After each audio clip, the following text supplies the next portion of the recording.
Imaginez que vous êtes l'empereur d'un immense empire en crise.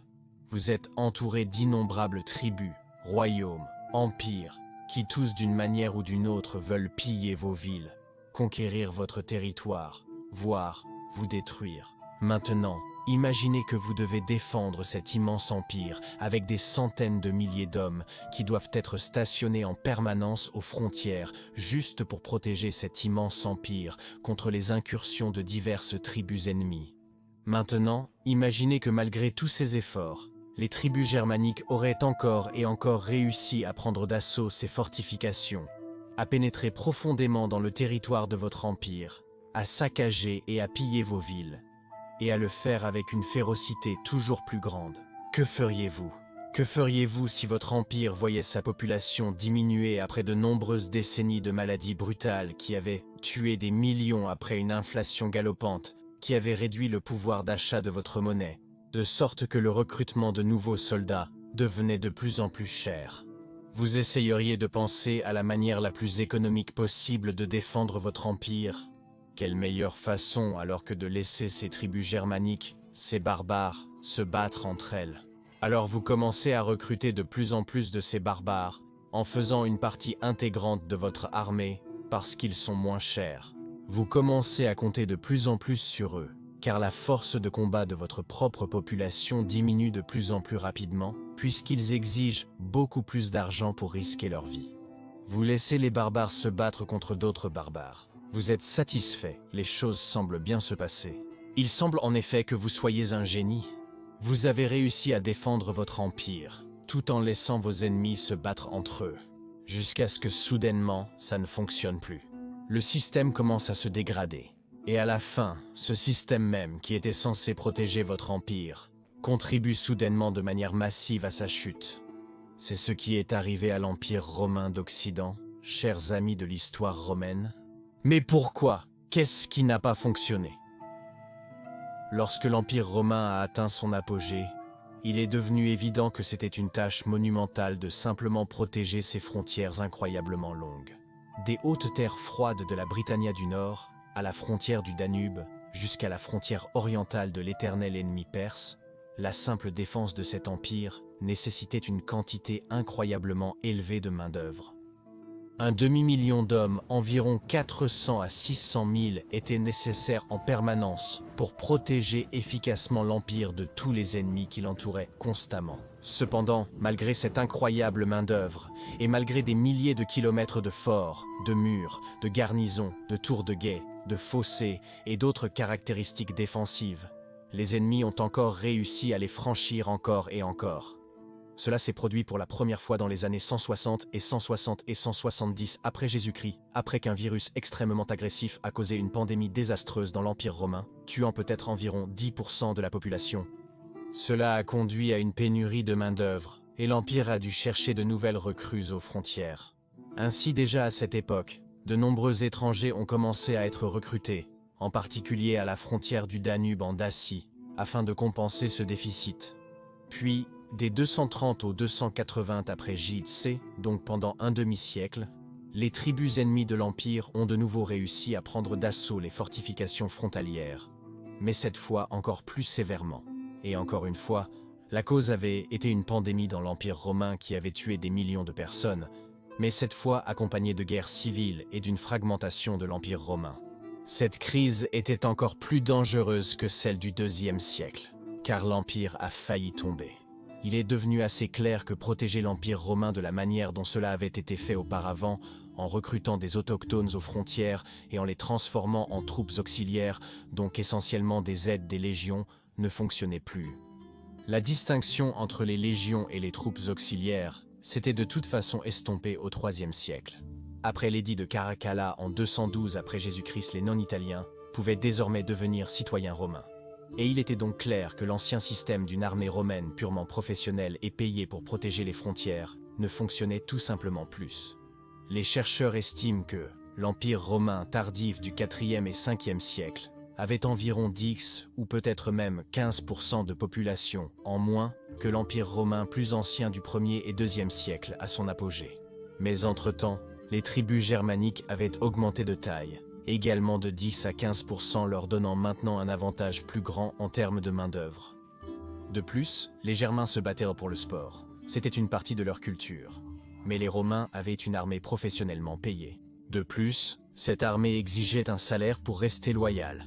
S'ils devenaient pro-mécontents, ils étaient enclins à se rebeller, et le résultat était des guerres civiles dévastatrices. La logique était la suivante. Ces tribus étaient de féroces combattants.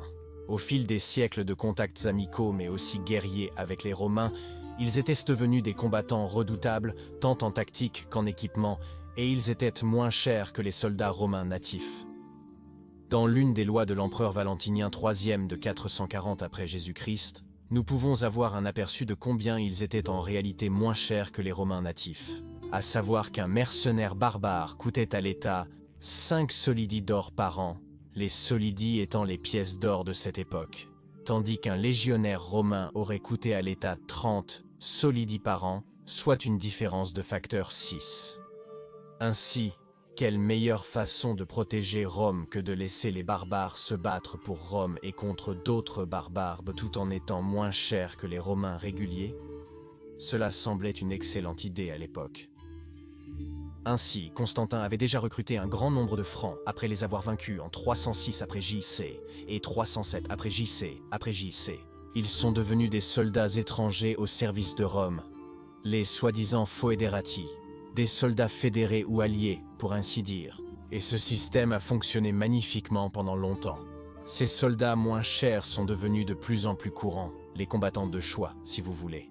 Et déjà dans les années 350 après Jésus-Christ, il était en fait difficile de distinguer une armée romaine d'une armée germanique ennemie, comme l'a déclaré Ammianus Marcellinus, qui a accompagné l'empereur Julian lors de nombreuses de ses campagnes. À une telle occasion, les habitants d'une ville romaine en Gaule se sont barricadés à la vue de l'arrivée de Julian et de son armée romaine, les prenant pour des attaquants barbares. Par conséquent, les lignes entre les soldats romains et les soldats germaniques avaient déjà commencé à se brouiller. Bonjour chers amis de l'histoire romaine tardive, c'est moi, Sébastien, le créateur et la personne derrière Majorianus. Je m'excuse pour cette brève interruption, mais je voulais demander votre aide pour soutenir Majorianus et pour soutenir la chaîne, afin que nous puissions garder Majorianus, une chaîne sur l'histoire romaine tardive.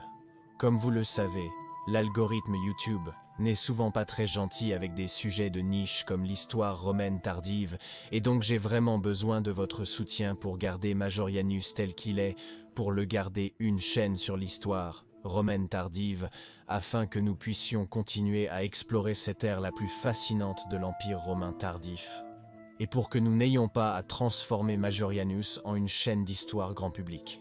Merci de considérer de me soutenir via Patreon ou via l'adhésion à YouTube. Je vous remercie infiniment, du fond de mon cœur. Majorien lui-même serait fier. Merci à vous, amis de l'histoire romaine tardive, et retour à la vidéo. Le système des fédérés a magnifiquement bien fonctionné, ce qui est l'une des raisons pour lesquelles les choses au IVe siècle semblent en fait meilleures pour l'Empire romain qu'au IIIe. Mais ensuite, pourquoi? Eh bien tout d'abord, il y avait le problème suivant. Alors que les recrues barbares semblaient bon marché sur le papier, avec la loi de Valentinien III nous disant qu'elles étaient 6 fois moins chères, en réalité, cela aurait pu être une illusion.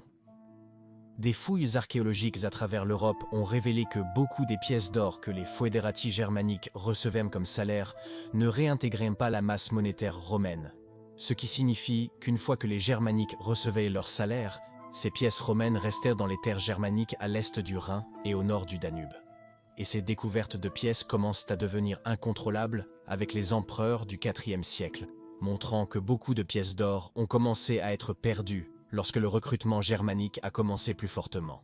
Mais quelle en était la conséquence? Eh bien, la conséquence était double. La première est évidente, les Germains ne payaient pas d'impôts à l'Empire romain. Il n'y avait pas de collecte d'impôts contrôlée dans les territoires germaniques, et donc les pièces étaient effectivement vraiment perdues pour Rome. Et si vous continuez à perdre des métaux précieux comme l'or, l'argent et le cuivre à partir desquels fabriquer de nouvelles pièces, cela a une autre conséquence. Vous essayez de compenser cette perte en assurant une production continue des mines. Cependant, beaucoup des anciennes mines d'or et d'argent des siècles précédents avaient à cette époque été épuisées. Donc la production d'or et d'argent dans l'Empire romain tardif était inférieure à celle des 1er et 2e siècles après JC. Alors, que faites-vous?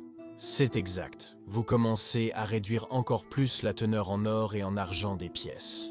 Mais les Romains n'étaient pas stupides et ont immédiatement réalisé qu'il y avait maintenant en circulation des pièces avec une teneur en or ou en argent variable.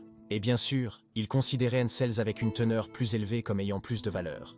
Cela a effectivement créé de l'inflation. Le pouvoir d'achat des pièces a été réduit. Cela signifiait bien sûr à son tour que le recrutement de soldats romains était presque impossible, car ils n'étaient pas super motivés à risquer leur vie pour des pièces inférieures. Et donc, il ne restait essentiellement que des foederati qui étaient encore prêts à risquer leur vie pour une monnaie inférieure. Cependant, il est assez clair qu'ils n'étaient pas non plus stupides et demandaient certainement aussi une augmentation de salaire pour compenser la perte de qualité de la monnaie. Nous constatons donc le problème. Bien que les foederati paraissaient économiques à court terme, leur coût à long terme aurait pu être supérieur pour l'Empire. Cela a créé un grand fardeau fiscal à travers la perte de revenus fiscaux et à travers l'inflation. Mais même ainsi, cela a continué à fonctionner pendant des décennies jusqu'à ce qu'il commence à mal tourner dans 370, lorsque de nombreux Goths ont commencé à entrer dans l'Empire romain depuis la Dacie par le fleuve Danube. Dans la bataille de la rivière Frigidus en 394 après Jésus-Christ, l'empereur Théodose a utilisé de manière célèbre et impitoyable ces foederati gothiques comme chair à canon, pour ainsi dire, les envoyant comme la première vague d'attaque et les laissant mourir par milliers tout en essayant de sauver des vies romaines et en gardant les Romains en réserve. Ce n'est pas une coïncidence si, immédiatement après la bataille de Frigidos, les Goths se sont rebellés sous leur chef Alaric, et c'est à ce moment-là que le problème a commencé à dégénérer, car c'est le même Alaric qui a pillé Rome elle-même, 15 ans plus tard, et des scènes comme celle-ci deviendraient la norme plutôt que l'exception. Dès la fin des années 300, les chefs germaniques parvenaient à gravir les échelons de la hiérarchie romaine et devenaient si puissants qu'ils finissaient parfois par être plus puissants que l'empereur romain lui-même. Dès 392 après Jésus-Christ, le franc Arbogast était devenu le général suprême de l'Empire romain d'Occident, le soi-disant Magister Militum, éclipsant en pouvoir l'empereur Valentinien II qui s'est suicidé par désespoir, et choisissant même le prochain empereur romain d'Occident. Mais alors que souvent ces Magistri Militum étaient loyaux envers Rome et se considéraient probablement comme des Romains, parfois ils ne l'étaient pas. Arbogast a probablement encore choisi ce qu'il considérait comme le meilleur pour l'Empire romain d'Occident, et son successeur Flavius Stilicho, qui était également d'origine vandale. Même Flavius Aetius, qui avait très probablement au moins des racines germaniques partielles, le général derrière la victoire contre Attila le Hun, a fait ce qu'il pensait être le mieux pour Rome. Mais même alors, cela a créé de l'animosité avec l'empereur, et déjà à partir d'Arbogast, c'était soit tuer l'empereur, soit être tué par lui.